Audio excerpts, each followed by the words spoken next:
In this video, we're going to show you the easiest way to fold a pop-up background.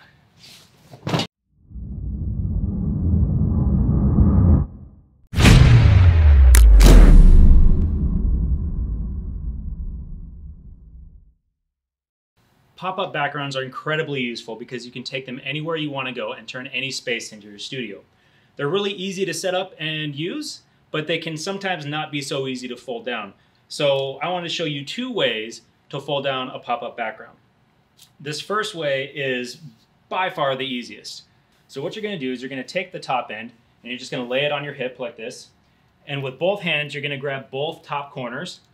You're going to stand up, pull it into your hip, and cross your hands over. I always go left over right, but right over left works the same way. Left over right, and drop it down. It's as easy as that. So let me do it one more time. We'll slow it down for you. Set it on your hip. Left hand, right hand on the corners. As you stand, you'll see, and as you pull this up, you'll see it start to dip down. Just let gravity take it. You're going to form this long taco shell. You're going to see it's going to start to fold underneath. The bottom end is going to catch. You're going to go left hand under your right hand to fold it over and just let it drop. Easy as that. So in real time, if you're in a hurry, this is also the fastest way to do it, I found. Packed up and ready to go. Now the second method, some people may find a little bit easier.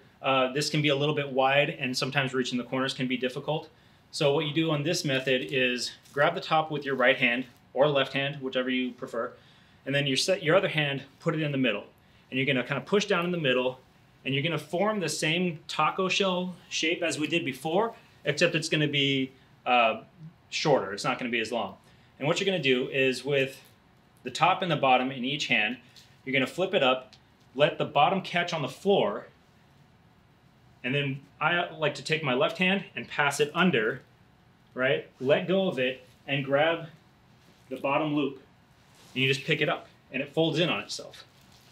Slight adjustment and you're good to go. So it's one extra step as opposed to the last version or the last method, but some people may find it easier. So again, right hand up top, left hand in the middle, fold it down on top of itself, pick up this taco shell, left hand underneath, grab the bottom that was just on the ground and put your thumbs together, and you'll see that third ring will just kind of pop in on itself. A little bit of adjustment, you packed up and ready to go. All right, so there we have it, two really easy ways to fold a pop-up background. Hopefully that was helpful for you. If you have any questions about that, go ahead and leave us a comment below. If you want to check out our wide assortment of pop-up backgrounds, we have over 20 different styles. You can see we have a brick version over here. Go ahead and click on the link below, and it'll take you to our website where you can browse all the different styles. Just let it go. You're going to fold your hands over,